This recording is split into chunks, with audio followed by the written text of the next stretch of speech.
علام الغيوب اللهم علمنا ما ينفعنا وانفعنا بما علمتنا وزدنا علما آمين.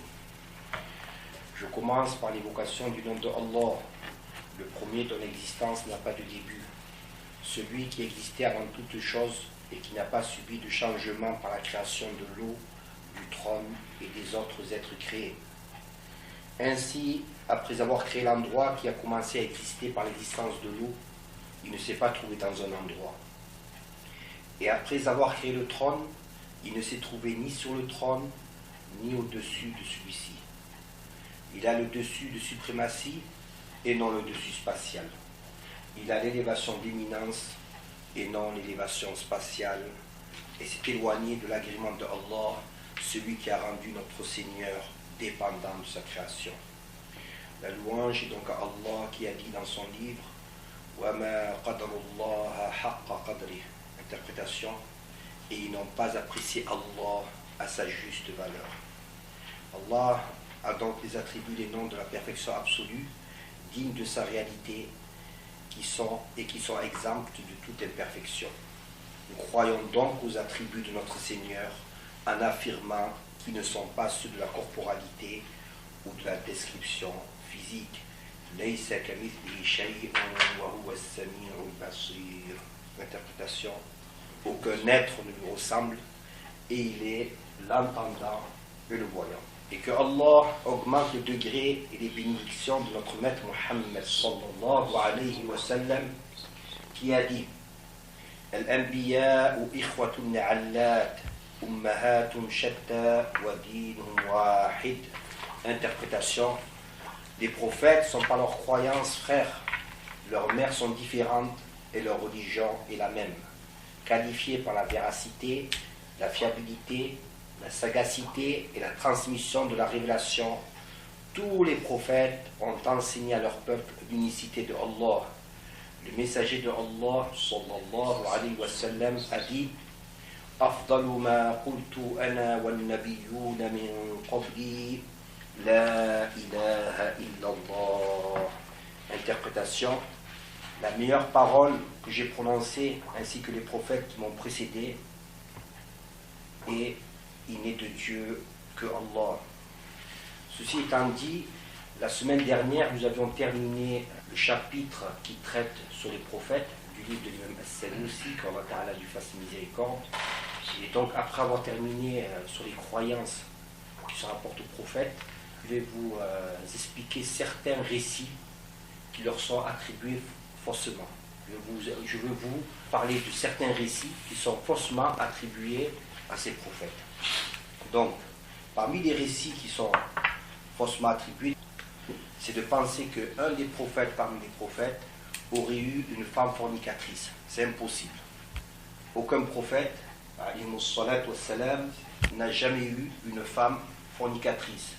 Ibn Abbas, qu'Allah Ta'ala les agrée, qu'Allah Ta'ala l'agrée ainsi qu'à son père, a dit Ma barati imratun nabiyyin qat. Il a dit jamais une femme d'un prophète n'a commis la fornication. Pourquoi je vous ai dit ça? Parce qu'il y a une parole du Coran que certaines personnes ont mal compris.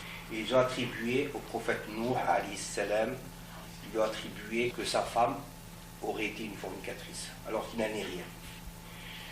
Donc Allah Ta'ala a préservé l'honneur et la dignité de ses prophètes afin que ceci soit un exemple pour les gens. De ce fait, il les a préservés du déshonneur d'épouser une fornicatrice. Ibn Abbas, qu'Allah Ta'ala l'agrée ainsi qu'à son père, a dit Ma barati imra'atun nabiyyin qat. Interprétation, jamais une femme de prophète n'a commis de rapport illicite, rapporté par At-Tabarani, Ibn Jawzi et d'autres. Sachant cela, il ne convient pas de penser que certaines paroles du Coran attribuent la fornication à une des femmes d'un prophète. En effet, certains ignorants n'y ont pas compris la parole 10 de la sourate 66, se sont imaginés à tort que la trahison mentionnée dans ce verset signifie la fornication. Donc cette parole du Coran, c'est laquelle? C'est celle-là. Allah Ta'ala dit ضرب الله مثلا للذين كفروا امرأة نوح وامرأة لوط كانتا تحت عبدين من عبادنا صالحين فخانتاهما. Donc l'interprétation de ce verset en français c'est Allah a donné un exemple pour les mécréants, la femme de Nour et de Lot. Elle vivait avec deux de nos serviteurs vertueux et elles les ont trahis.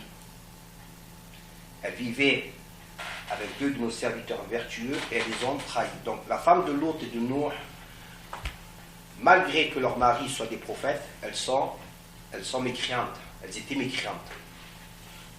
Et on trouve le contraire aussi.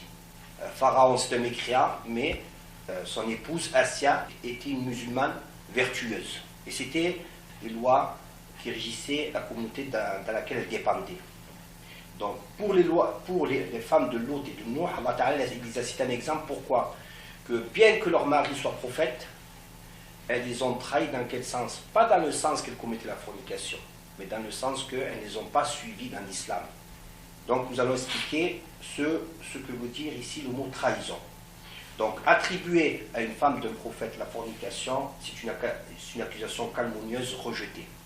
En effet, les savants ont souligné que la trahison mentionnée dans ce verset n'était en aucun cas une trahison conjugale. Donc les savants, lorsqu'ils interprétaient cette parole du prophète, dans le sens en français, elles les ont trahis, ils ont dit c'est en aucun cas une trahison conjugale. Ainsi, Al-Tabarani, il a dit, Al-Tabarani dans son tafsir, il a dit, elles les ont trahis, il interprète cette parole du Coran, cette interprétation du Coran, elles les ont trahis, c'est-à-dire qu'elles les ont trahis dans la religion. C'est-à-dire qu'elles les ont trahis dans la religion. Ibn Abbas a dit, jamais une femme de prophète n'a commis la fornication. La trahison de la femme de Nour, c'est qu'elle disait à son peuple, il est fou, ne le croyez pas. Elle le trahissait à son mari comment? À l'apparence, elle faisait montrer qu'elle était musulmane, mais lorsqu'elle voyait son peuple, elle disait au sujet de Nour, elle le trahissait à son mari comment? Elle disait à son peuple, il est fou, ne le croyez pas. Quant à la trahison de la femme de l'autre, c'est qu'elle informait son peuple de la présence des hôtes qu'il recevait. Donc lorsque l'autre, il recevait des hôtes, des personnes qui descendaient chez lui, elle allumait un feu pour prévenir le peuple qui s'adonnait à la sodomie, pour prévenir qu'il y avait des invités chez l'autre. Ça, c'est sa trahison. Donc quant à la trahison de la femme de l'autre, c'est qu'elle informait son peuple de la présence des hôtes qu'il recevait. Lorsqu'un invité descendait de nuit chez l'autre, elle allumait un feu. Et s'il descendait de jour, elle faisait la fumée afin que son peuple sache qu'il recevait des invités. El-Kalbi a dit, elles ont dissimulé leur hypocrisie et ont manifesté en apparence la foi. C'est ça leur trahison. Parce qu'elles manifestaient la foi, mais en réalité elles étaient hypocrites. Al-Tabarani poursuit, dit, il en est ainsi, car il est impossible que ce soit la trahison conjugale qui est visée par cette parole, car c'est un déshonneur qui revient au mari et alors les gens le fuient. De même, parmi les interprètes du Coran, nous avons Ibn Jawzi. Ibn Jawzi, lorsqu'il a interprété cette parole du Coran, elles les ont trahis, c'est-à-dire la femme de Lot et de Nour, elles ont trahi leur mari. Il rapporte qu'Ibn Abbas a dit, jamais une femme de prophète n'a commis la fornication. Et leur trahison concernait la religion. La femme de Nour, alayhi salam, disait aux gens qu'il était fou. Et la femme de Lot informait de la présence des hôtes. Lorsqu'un hôte venait de nuit chez l'autre, elle allumait un feu. Et s'il venait de jour, elle faisait de la fumée pour informer son peuple qu'un invité était chez lui. Es-Soudi a dit, leurs trahisons, son autre savant a dit, leurs trahisons sont leurs mécréances. Leurs trahisons sont leurs mécréances. Et Ad-Dahhak a dit, leurs trahisons sont les propos qu'elle rapportait pour semer la discorde. Ibn Sa'id a dit, leurs trahisons sont leur hypocrisie. Donc ça a été rapporté par Ibn Jawzi dans son tafsir Zad al-Masir fi ilm al-Tafsir, lorsqu'il a interprété cette parole du Coran. Donc on voit bien là qu'il s'agit d'une trahison dans la religion par le comportement que ces femmes avaient. Elles, en apparence, les femmes de Lot et de Nour, alayhim as-salam, manifestaient qu'elles étaient croyantes et elles trahissaient leur mari. la femme de Nour, elle disait à son peuple, c'est un fou, ne le suivez pas. Et la femme de l'autre, elle informait son peuple de la présence d'invités chez l'autre.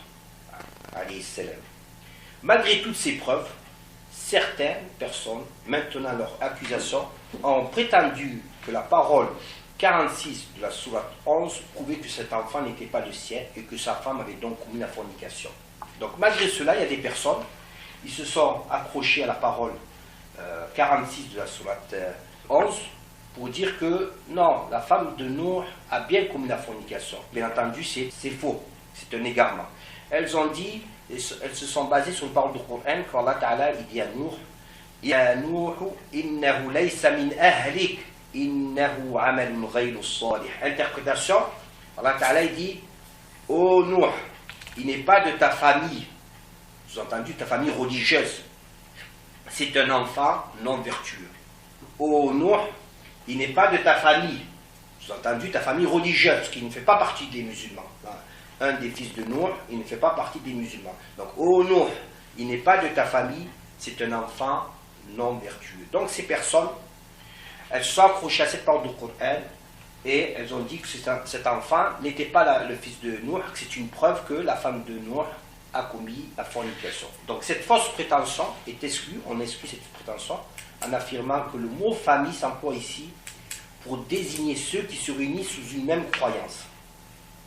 Donc ceux qui se réunissent sous une même croyance, on emploie le mot famille. Comme en français, lorsqu'on parle d'une famille politique, ceux qui se réunissent sous une même opinion politique, on va dire qu'ils sont de la même famille, c'est-à-dire de la même famille politique. Ici, ce qui est visé dans le Coran, quand Allah Ta'ala il a dit à Nour, dans le sens en français, ô Nour, il ne fait pas partie de ta famille, ça veut dire il ne fait pas partie des musulmans. C'est un enfant non vertueux, bien entendu, il n'est pas vertueux, pourquoi? Parce qu'il n'est pas musulman. Donc on répond à ces gens-là que le mot ici, ta famille, ça désigne la croyance. Il n'est pas de ta croyance, et non pas, il n'est pas ton enfant légitime. Et non pas, il n'est pas ton enfant légitime. Ainsi, le grand linguiste Az-Zajjaj, en commentant cette parole, a dit, donc le grand linguiste Az-Zajjaj, il a dit, ce qui est visé par cette parole, c'est qu'il ne fait pas partie de tes partisans, ceux à qui j'ai promis de sauver. Donc, Allah Ta'ala, ce qu'il vise par cette parole, c'est qu'il ne fait pas partie de tes partisans, ceux à qui j'ai promis de sauver. Il est valable que le sens soit aussi qu'il ne fait pas partie des membres de ta religion. De même, Al-Qurtubi, il a dit à ce sujet, il a été demandé à Saïd ibn Jubair, qui fait partie des grands savants de cette communauté. Nuh a dit, mon fils fait partie de ma famille. Donc ils ont dit à Saïd ibn Jubair que Nuh il a dit, innahu min ahli, en parlant de son fils. Mon fils fait partie de ma famille. Parce que Nuh, il ne savait pas que son fils était mécréant. Nuh, alayhi salam, il ne savait pas qu'un de ses fils était mécréant. C'est pour ça qu'il lui a dit, monte avec nous dans le bateau. Allah Ta'ala lui a informé que tous les mécréants seront anéantis. Mais lui, ne sachant pas que son fils était mécréant, il lui a dit, monte avec nous dans le bateau. Et c'est alors qu'Allah Ta'ala lui a révélé qu'il ne fait pas partie de ta famille religieuse, c'est-à-dire qu'il n'est pas musulman. C'est un enfant non vertueux, c'est-à-dire c'est un mécréant. Donc, ils ont posé la question, le Qurtubi rapporte qu'on a posé la question à Saïd ibn Jubair, qui fait partie des grands savants de cette communauté, des tabi'i, des successeurs. On a dit, Nuh a dit, mon fils fait partie de ma famille. Est-ce qu'il était de sa famille? Est-ce qu'il était son fils? Ils ont posé ça la question à Saïd ibn Jubair, radiyallahu anhu. Qu'est-ce qu'il a dit, Saïd ibn Jubair? Il a proclamé la louange de Allah longuement, et ensuite il a dit, La ilaha illallah. Allah informe Muhammad qu'il s'agit, sallallahu alayhi wa sallam, qu'il s'agit de son fils, et tu dis qu'il n'est pas son fils? Oui, il est son fils, mais divergé de Nuh dans l'intention, les œuvres et la religion. Et c'est pourquoi Allah lui dit, il n'est pas de ta famille religieuse. Et ceci, ce qui est correct. Donc, lorsqu'on lui a posé la question à Saïd ibn Jubair, est-ce qu'il s'agit de son fils? Il a dit, Subhanallah, la ilaha illallah. Allah Ta'ala, il dit au sujet de cet enfant, il a dit, وَنَادَ نُوحٍ إِبْنَهُ كَانَ فِي مَعْزَلٍ. وَنَادَى نُوحٌ إِبْنَهُ. Et Nuh, il a appelé son fils. Allah Ta'ala lui-même, il déclare que cet enfant, c'est son fils. Et donc, il a dit, subhanallah, Allah Ta'ala, il nous dit dans le Coran que c'est son fils, et tu vas penser autrement. Donc ça, c'est rapporté par Al-Qurtubi. Donc, Saïd ibn Jubair affirme donc qu'il n'est pas permis de nier la paternité de Nuh, puisque Allah lui-même l'a confirmé par sa parole. Et Nuh appela son fils, se trouva à l'écart. Ô mon fils, monte avec lui, ne sois pas avec les médecins. Ainsi, il a été démontré que cet enfant est bien le fils de Nuh et qui n'est pas issu d'une relation adultère. Qui n'est pas issu d'une relation adultère comme ont pu le prétendre certaines personnes. Certaines personnes, ils n'ont pas étudié le minimum qu'il convient de connaître au sujet des prophètes. Et ils n'ont pas aussi reçu un enseignement, ils sont tombés sur un certain nombre de paroles du Coran et ils se sont imaginés à tort que la femme de Lot et la femme du prophète Nuh alayhi salam commettaient la fornication, alors que c'est impossible. En conclusion, il n'est pas permis de croire qu'un prophète aurait eu pour femme une fornicatrice, car ceci est une atteinte à son honneur, à l'honneur du prophète alayhi salam. Quant à la parole dont l'interprétation est il n'est pas de ta famille religieuse, n'est pas de ta famille, c'est-à-dire ta famille religieuse, sa signification est que le fils de Nuh ne fait pas partie de ceux qui ont cru avec lui et qu'en raison de cela, il ne sera pas de ceux qui seront sauvés. Voici pour l'histoire au sujet de la femme de Nuh et de l'autre. Elle n'était pas fornicatrice, bien qu'elles étaient mécréantes. Elles étaient mécréantes, sans aucun doute, mais elles n'étaient pas fornicatrices. Donc, ensuite, parmi les histoires, et ces histoires sur le prophète Youssouf, elle est beaucoup répandue. Dans le Coran, est cité ce qui est arrivé à notre prophète Youssouf, et comment il a réagi. C'est un prophète, Allah Ta'ala a élevé les prophètes au-dessus de tous les êtres humains. Et donc, il est inconcevable qu'un prophète ait voulu faire la fornication. Il est inconcevable qu'un prophète ait voulu, on ne dit pas qu'il ait commis la fornication, mais qu'il ait voulu, c'est inconcevable. Donc on va parler de l'histoire du prophète Youssouf alayhi salam. Donc le prophète Youssouf alayhi salam, comme tous les prophètes, n'est jamais tombé dans la tentation de la fornication. N'est jamais tombé dans la tentation de la fornication. Allah a préservé son intégrité morale et physique, et cela en toute situation. C'est pourquoi il convient de comprendre convenablement le récit évoqué dans le Coran au sujet du prophète Youssouf alayhi salam et de la femme du haut dignitaire d'Égypte. d'Égypte. Alors ce récit, qu'est-ce qu'il mentionne? Il mentionne que cette femme, elle s'était prise de notre maître Youssouf alayhi salam. Elle tomba amoureuse de notre maître Youssouf. Et elle voulait satisfaire ses désirs avec lui. Alors qu'est-ce qu'elle lui a fait? Elle a fait une ruse. Elle isola dans une pièce, elle appela la fornication.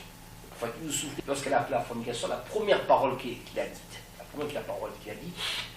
il a dit Ma'adallah, Ma'adallah. Je recherche la protection de Allah. Ça, c'est la première parole qui est sortie de sa bouche. Quand il a vu qu'elle a tendu un piège et qu'elle voulait faire la fornication, qu'est-ce qu'il a dit? Qu'elle appelait à faire la fornication, elle a dit Ma'adallah. Je cherche la protection de Allah. Donc, le prophète Youssouf, alayhi salam, il refusa immédiatement cette proposition et rechercha la protection de son Seigneur. Il dit Ma'adallah, Dieu m'en préserve. Et cette parole est une preuve qu'il n'a été à aucun moment tenté de forniquer avec cette femme. À aucun moment il a voulu forniquer. Quant à la parole d'Allah Ta'ala, il y a une parole dans le Coran où il est dit وَلَقَدْ هَمَّتْ بِهِ وَهَمَّ بِهَا لَوْلَا أَرَّأَى بُرْهَانَ رَبِّهِ. Donc cette parole, c'est la parole 24 de la sourate 12, la sourate Youssouf. Il est dit, et certes, elle le voulut, et lui, il aurait voulu la repousser fermement. Il aurait voulu, s'il n'avait vu le signe de son Seigneur. Il n'est pas explicité dans la parole du Coran, la repousser fermement. Il est dit, si on le prend mot à mot littéralement, et certes, elle le voulut, et lui, il aurait voulu, s'il n'avait pas vu le signe de son Seigneur. Donc elle a voulu quoi? Elle a voulu faire la fornication. Notre maître Youssouf, il voulut aussi, mais quoi? Pas la même chose. Il ne voulait pas la même chose. Donc tous deux ont voulu. Mais la volonté de chacun était différente. Elle a voulu la fornication, il voulait autre chose. N'était-ce qu'il vit le signe de son Seigneur? il n'accomplit pas cette chose. Donc, c'est qu'est-ce qu'il voulu l'affaire, c'est quoi? C'est ça. C'est qu'est-ce que notre maître Youssouf voulu, alayhi salam? C'est un prophète. C'est un prophète. Allah Ta'ala, il a préservé les prophètes. Le prophète Mohammed, alayhi salam, il a dit pour de simples hommes, il a dit cette catégorie de personnes seront à l'ombre accordée par Allah le jour où il n'y aura pas d'autre ombre que celle-ci. Et parmi cette catégorie, il a cité une personne à qui une femme de grande ascendance, une grande beauté l'appelle à la fornication. Il dit Inni akhaf Allah, je crains Allah. Donc si cette volonté de ne pas faire la fornication est reconnue pour une simple personne, comment dire qu'un prophète à qui Allah Ta'ala a élu au-dessus de tous les êtres créés, il aurait été tenté de commettre la fornication? C'est une accusation grave. Donc, que veut dire cette parole de Coran? وَلَقَدْ هَمَّتْ بِهِ وَهَمَّ بِهَا لَوْلَا أَرَّأَ بُرْهَانَ رَبِّهِ.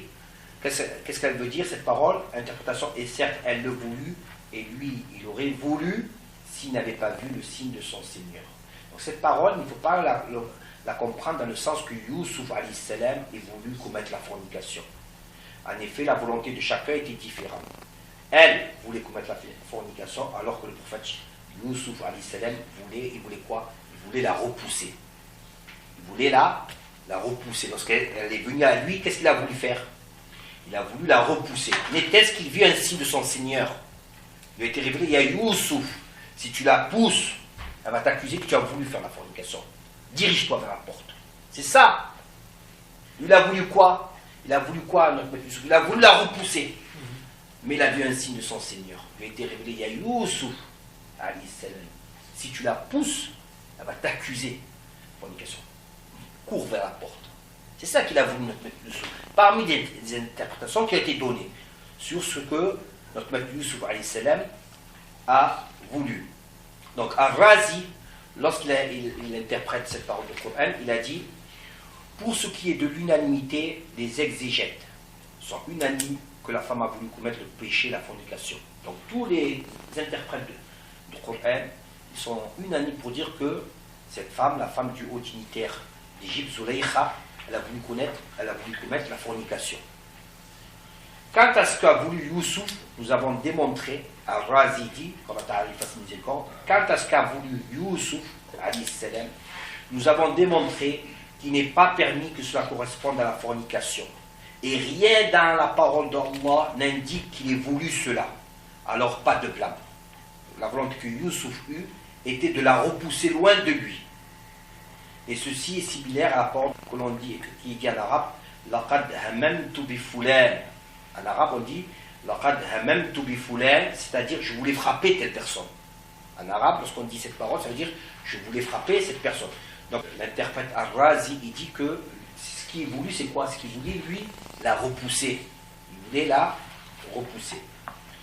Ensuite, le prophète Youssouf alayhi salam a donc voulu repousser fermement cette femme.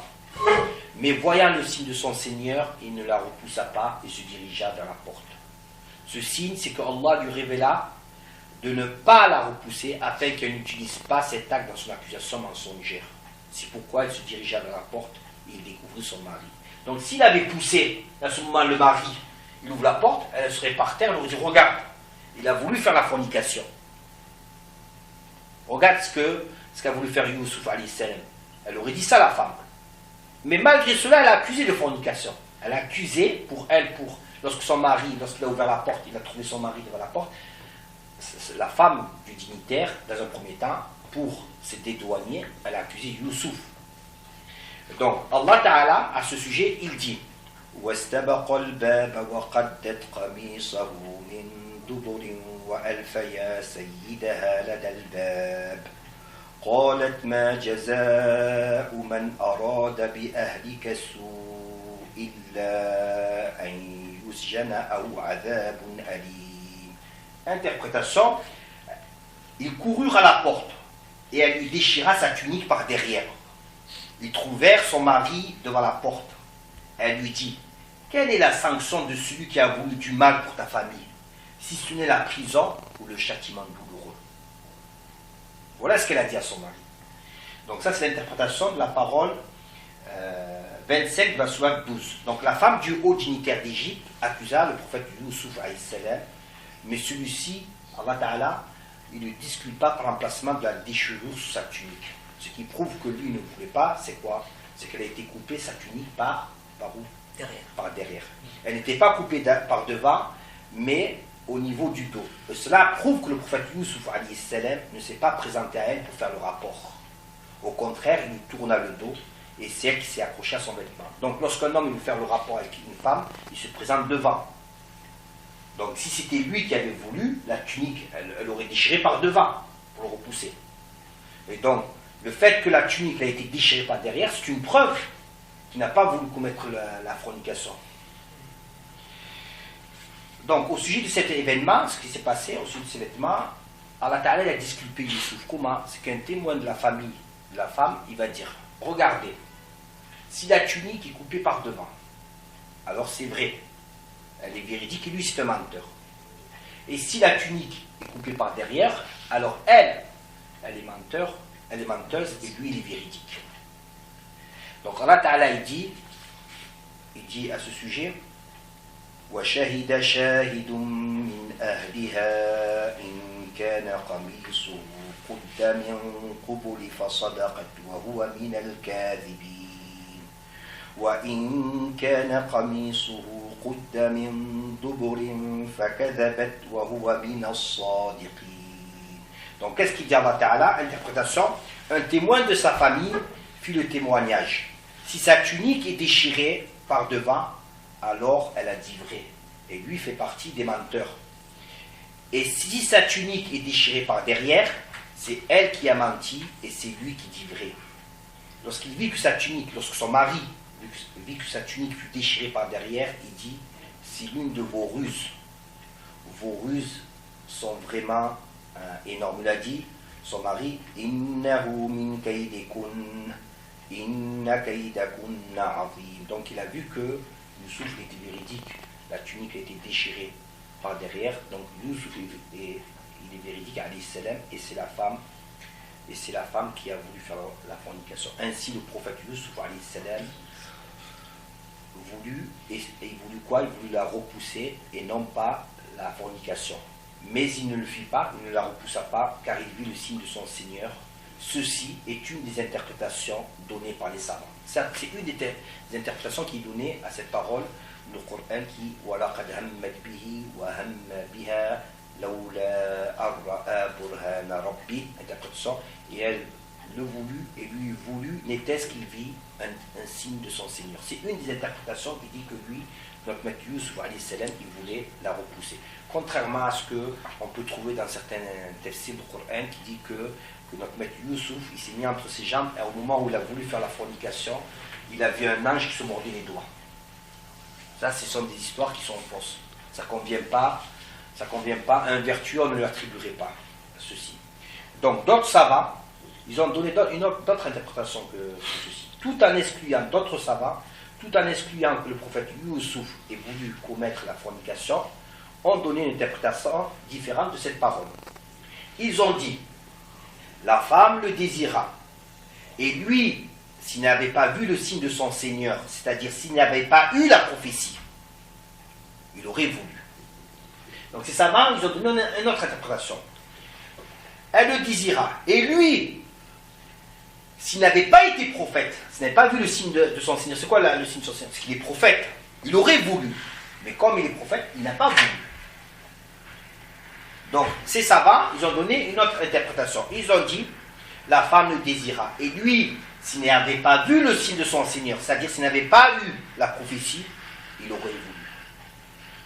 Leur parole signifie que si Youssouf alayhi salam avait été un simple homme, n'ayant pas été choisi par la prophétie, il aurait voulu commettre la fornication. Mais comme il est prophète, il n'a en aucun moment été tenté par la fornication.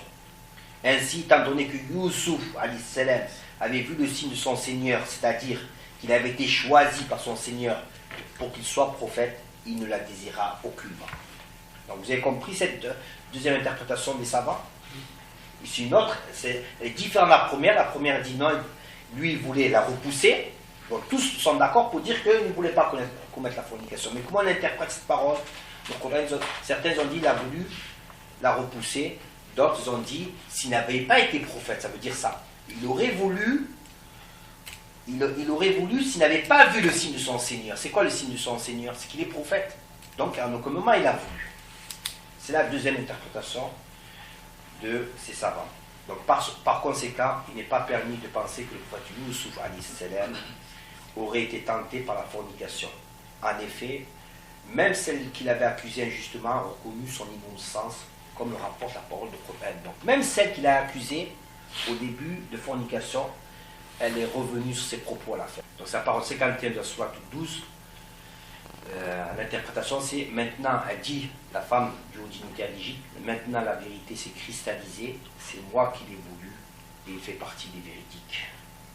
Donc la femme elle-même du haut dignitaire qui l'avait dans un premier état accusé de vouloir faire la fornication, elle revient sur ses propos. De toute façon, toutes les preuves étaient contre elle.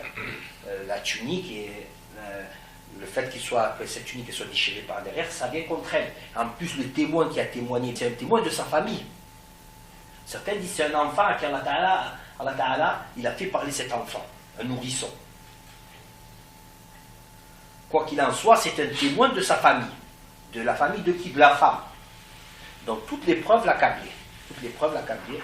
Et Allah Ta'ala, il a manifesté que notre prophète Youssouf alayhi salam n'a jamais voulu commettre la fornication, mais que c'est la femme qui a voulu. Y a-t-il des questions à ce sujet? Y a-t-il des questions à ce sujet? Et toutes les preuves aussi sont contre la mauvaise interprétation. Bien entendu. Bien entendu. Tous ceux qui ont mal compris la parole du Coran, c'est leur erreur. Et ça n'engage que. Les prophètes, alayhi salam, sont les meilleurs des meilleurs, les leads de l'élite chez les hommes. Voilà. Donc, et chacun d'eux, Allah Ta'ala, il les a élevés au-dessus de tout le monde. Élevé ici, ce n'est pas dans le sens spatial. C'est que chacun est plus éminent que n'importe autre être créé qui ne soit pas prophète. Et donc, on reconnaît des vertus qui n'ont jamais été tentées. De simples personnes musulmanes, de simples pieux n'ont été tentées par la fornication. Malgré cela, ces personnes, par mauvaise compréhension des paroles du Coran, ils ont attribué au prophète Youssouf alayhi salam ce qui ne convient pas. Donc ensuite, la dernière histoire, elle concerne le prophète Ibrahim alayhi salam, le prophète Ibrahim avec les astres. Donc le prophète Ibrahim alayhi salam, il faut savoir qu'il fait partie des 5 plus grands prophètes. C'est le deuxième plus grand prophète. Et donc, il est inconcevable, et nous l'avons enseigné plusieurs fois dans le cours, que les prophètes sont préservés de la mécréance. Avant qu'ils ne reçoivent la révélation, mais aussi bien après. Jamais un prophète ne commet de mécréance. Avant de recevoir la révélation, il ne commet jamais de mécréance. Et une fois le début de la révélation a commencé, il ne commet pas de mécréance. Donc, le prophète Ibrahim, alayhi salam, il n'a jamais adoré un astre, il n'a jamais douté de son Seigneur. C'est un prophète, alayhi salam.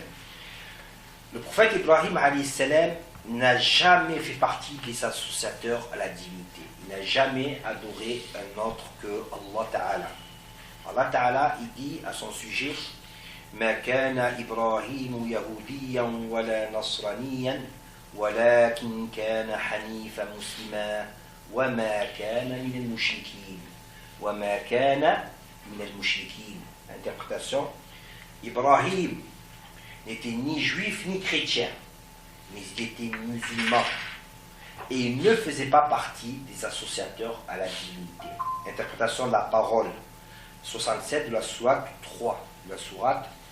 Donc dans cette parole, Allah nous informe que Ibrahim, qu'on appelle alayhi salam, qu'en français on appelle Abraham, il n'était pas juif. Il n'était pas juif ni chrétien. Pourquoi il n'était pas juif ni chrétien? Parce que tous les prophètes sont musulmans. Tous les prophètes sont musulmans. Tous appelés à l'adoration de Allah. Il n'y a qu'un seul Dieu, c'est Allah. Donc la croyance en Dieu, elle ne change pas. Dieu ne change pas, il n'est pas créé. Cette croyance en Dieu, elle ne change pas. Donc tous les prophètes ont apporté la même croyance. L'islam n'a pas commencé à exister avec l'apparition du prophète Mohammed sallallahu alayhi wa sallam. L'islam existait bien avant le prophète Mohammed sallallahu alayhi wa sallam. Ce qu'a fait le prophète Mohammed sallallahu alayhi wa sallam, c'est renouveler l'appel à l'islam. Il a renouvelé en apportant des lois qui sont valables jusqu'à la fin de ce monde. Mais l'islam existait bien avant. La preuve, sur quoi on se base pour dire ça? Sur nos passions? Non, sur le Coran. Allah Ta'ala, il est véridique. Il a dit au sujet d'Ibrahim, ما كان إبراهيم يهوديا ولا نصرانيا ولكن كان حنيفا مسلما وما كان من المشركين. Ibrahim alayhi salam n'était ni juif ni chrétien, mais il était musulman et il ne faisait pas partie des associateurs à divinité, des idolâtres. Il ne faisait pas partie des idolâtres. Donc, Allah Ta'ala nous informe que notre maître Ibrahim ne fait pas partie des associateurs à divinité. C'est-à-dire qu'à aucun moment, il n'a adoré un autre que Allah. Il faut savoir que les seuls qui adorent Allah Ta'ala, ce sont les musulmans. Les seuls qui adorent Allah Ta'ala, ce sont les musulmans. Les chrétiens, les juifs, ils n'adorent pas Allah Ta'ala. Mais Allah Ta'ala, on les appelle Ahlul Kitab, les gens du livre, non pas parce qu'ils suivent un livre véridique, mais parce qu'ils se réclament d'un livre. Et Allah Ta'ala, il a voulu que leur soit donné un statut particulier par rapport à eux. Sur certaines lois, ils ont un statut particulier. Non pas qu'ils sont croyants, ils ne sont pas croyants. Les chrétiens et les juifs ne sont pas croyants. Lorsqu'on a posé la question au prophète Mohammed sallallahu alayhi wa sallam, lorsque Jibril alayhi salam a pris l'apparence d'un homme, et il est venu lui a dit Akhbirni an al-iman, informe-moi sur l'iman. Il lui a dit An tu'mina billahi wa malaikatihi wa kutubihi wa rusulihi wa bil qadari khayrihi wa sharrihi. Et Jibril a dit informe-moi de l'iman, la foi. Il lui a dit, le prophète alayhi salam, ce que tu crois en Dieu, en ses anges, en ses livres, en ses messagers, et tu crois la prédestination du bien et du mal. Est-ce que les chrétiens ils croient au Coran? Le prophète n'a pas dit que tu crois en un livre. Il a dit en ses livres, tous les livres. Nous musulmans, nous croyons au livre que Isa il a apporté, l'Injil qui n'existe pas, l'évangile, pas la Bible. Isa, en français qui est appelé Jésus, n'a jamais apporté de Bible. La Bible, c'est une compilation de personnes qui l'ont écrite. Ce qu'a reçu Isa, c'était descendu, ça s'appelle des livres célestes, parce que Jibril les a descendu de la tablette préservée du ciel jusqu'au prophète. Il n'a jamais reçu de Bible, Isa. Celui qui dit que Jésus a reçu la Bible, il ne sait pas ce qu'il dit. Il a reçu l'évangile. Nous croyons l'évangile qui n'existe plus actuellement. Pourquoi? Parce qu'Allah Ta'ala n'a pas préservé. Il a voulu que leurs lois ne soient pas préservées. Allah Ta'ala il fait ce qu'il veut. Allah Ta'ala il fait ce qu'il veut. Allah Ta'ala nous a informé que le Coran il est préservé. Allah Ta'ala il a fait descendre le Coran, il nous a informé dans le Coran qu'il est préservé. Allah Ta'ala il fait ce qu'il veut. Il dit qui il veut, il garde qui il veut. Donc pareil pour la Torah. La Torah n'existe plus. Nous croyons la Torah, mais pas celle qui existe à notre époque. Celle-ci, c'est une falsification de la véritable Torah. Nous, lorsque nous, les musulmans, nous croyons en ces livres, ça veut dire les livres qui ont été révélés par Allah, qui sont véridiques, qui appellent les gens à l'adoration de Allah. Donc, pour dire quoi? Les chrétiens et les juifs ne croient pas aux livres. Comment on va dire qu'ils sont des mu'mins, des croyants? Ils ne sont pas des croyants. Donc, Ibrahim n'était ni juif, ni chrétien, mais il était musulman et il ne faisait pas partie des associateurs à la divinité. C'est ça qui nous intéresse ici, il ne fait pas partie des associateurs à la divinité. Ainsi, le prophète Ibrahim n'a jamais attribué la divinité à autre que Allah. Et il a toujours grandi avec la bonne croyance, à la différence de son peuple. Il n'est donc pas permis de croire que le prophète Ibrahim alayhi salam aurait cru ne serait-ce qu'un seul instant à la divinité d'un être créé. Et comment attribuer ceci à un prophète alors que le plus petit des musulmans, pas en taille, mais en importance, en imminence, c'est pertinemment que seul Allah est l'unique créateur et que lui seul mérite d'être adoré.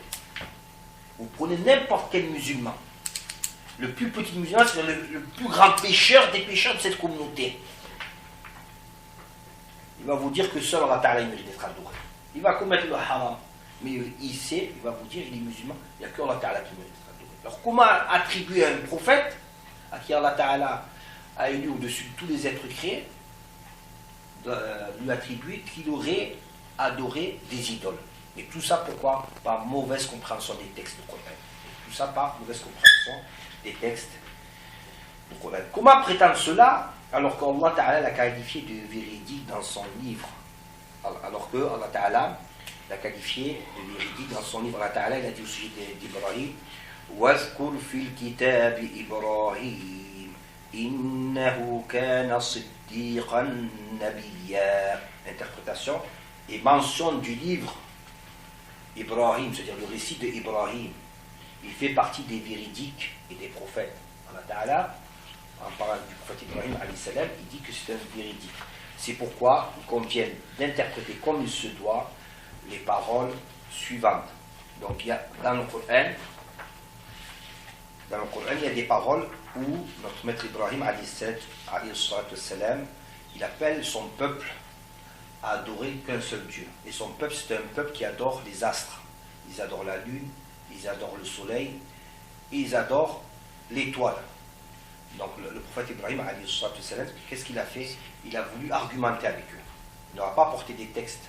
Ni Allah Ta'ala dit ça. Il a voulu quoi? Argumenter, utiliser la raison pour que ces idolâtres ils reviennent à lui, c'est-à-dire ils reviennent à l'adoration, à la croyance du prophète Ibrahim. Donc dans le Coran, il est dit, je vous cite l'interprétation: lorsque la nuit l'enveloppa de ses ténèbres, Ibrahim vit un astre et dit. Donc lorsque la nuit l'enveloppa de ses ténèbres, Ibrahim vit un astre. Il faut savoir qu'Ibrahim était grand à cette époque. Il avait déjà vu le soleil, la lune et les étoiles auparavant. Mais là, il a voulu argumenter avec eux.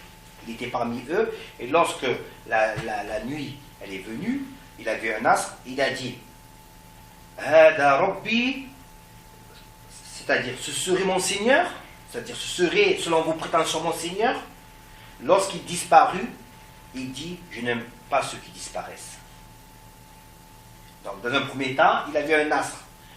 Quand eux, ils adoraient l'astre, les étoiles. Il leur a dit Hada Rabbi, c'est-à-dire est-ce que vous prétendez que c'est mon Seigneur? Il a dit je n'aime pas ceux qui disparaissent. Il leur dit pourquoi il leur a dit je n'aime pas ceux qui disparaissent? Pour faire comprendre que cet astre il change, se déplace, il existe dans un endroit, et celui qui change il est créé, et celui qui a besoin d'un endroit il est créé. C'est pour ça qu'il leur dit ça, il fait appel à leur raisonnement. Lorsqu'il vit la lune apparaître, il dit, le prophète Ibrahim ce serait mon Seigneur, c'est-à-dire ce serait selon vos prétentions mon Seigneur, Hada Rabbi. Et lorsqu'elle disparut, il dit si Dieu ne me faisait pas demeurer dans la droiture, je ferais partie des égarés. Pour leur faire comprendre que c'est un égarement ça. Si Allah Ta'ala ne m'avait pas préservé en n'adorant pas ces astres, je ferais partie des égarés. Mais il ne fait pas partie des égarés. Lorsqu'il vit le soleil apparaître, il dit Hada Rabbi, Hada Akbar. Il a dit ça c'est mon Seigneur, celui-là est plus grand. Celui-là est plus grand. Lorsqu'il disparut, il dit ô mon peuple, je me désavoue de ce que vous associez à Dieu. Donc ça c'est l'interprétation des paroles 76, 77, 78 de la sourate 6. Ainsi la parole du prophète Ibrahim, ce serait mon Seigneur, c'est un appel à rejeter l'adoration insensée de l'astre, de la lune et du soleil. En effet, c'est comme s'il disait n'êtes-vous donc pas sensés? C'est cela que vous prenez comme Seigneur. C'est comme s'il leur dit ça. C'est comme s'il leur disait n'êtes-vous donc pas sensés? C'est cela que vous prenez comme Seigneur. C'est pourquoi Abu Hayyan al-Andalusi, dans son commentaire, en expliquant cette parole, il a dit Hada Rabbi. Il ne veut pas par cette parole dire qu'il s'agit de sa croyance. Mais ceci est comme si tu voyais un homme faible. Il ne peut presque pas se lever. Et une personne en le voyant dit ce serait mon soutien, dans le sens qu'une telle personne ne peut pas me soutenir.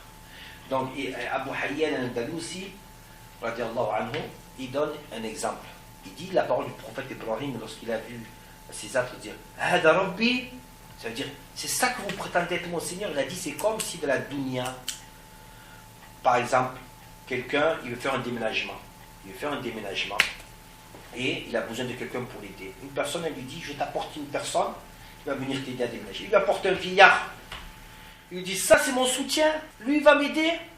Ça ne veut pas dire qu'il dit lui il va m'aider. Au contraire, c'est dire comment un tel homme il peut m'aider. Eh bien, c'est la même chose le prophète Ibrahim alayhi salam. Hada Rabbi, ça c'est mon Seigneur. Ça veut dire ça, vous prétendez que c'est mon Seigneur. Comment un être écrit peut être mon Seigneur? Ça veut dire que c'est impossible. Ça veut dire que c'est impossible. Et pour manifester à son peuple l'absurdité d'une telle croyance, le prophète Ibrahim alayhi salam ajouta lorsque l'astre disparut, je n'aime pas ceux qui disparaissent. Il a dit, je n'aime pas, au début il leur dit, ça c'est mon Seigneur. Après il leur dit, je n'aime pas ceux qui disparaissent. Donc il n'aime pas l'adoration de ceux qui disparaissent. Il voulait démontrer que l'astre, car par cette parole, il voulait démontrer que l'astre dépend du temps et de l'endroit. Ils sont eux-mêmes créés.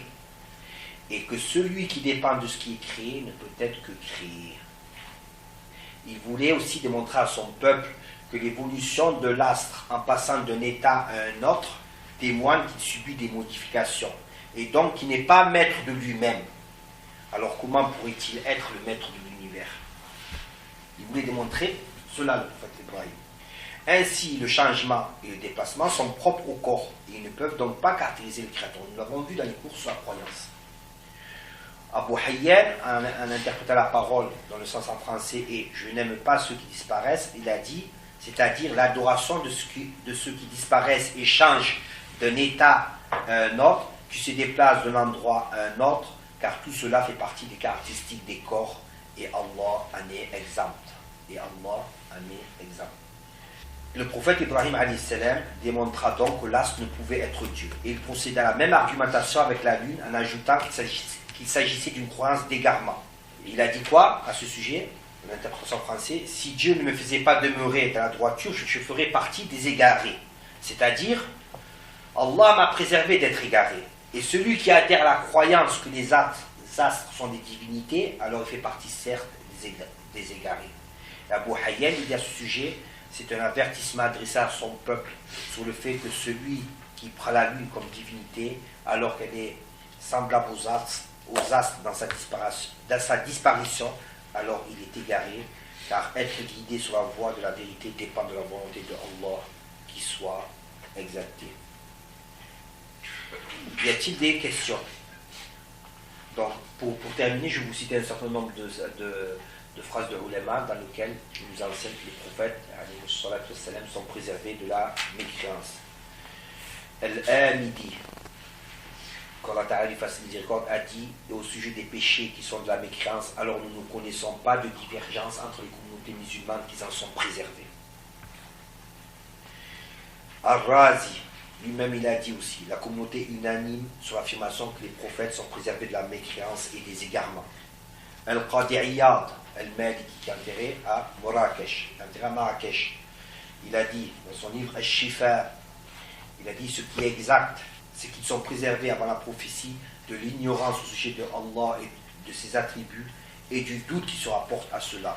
Et certes, les informations et ce qui est rapporté sur les prophètes se soutiennent pour les exempter de cette imperfection depuis leur naissance et qu'ils ont grandi avec la reconnaissance de l'unicité de Allah et la foi. Et d'autres paroles de ulama dans lesquelles ces savants ils manifestent que les prophètes sont préservés de la mécréance à l'unanimité. Y a-t-il des questions à ce sujet? Barakallahu fikum.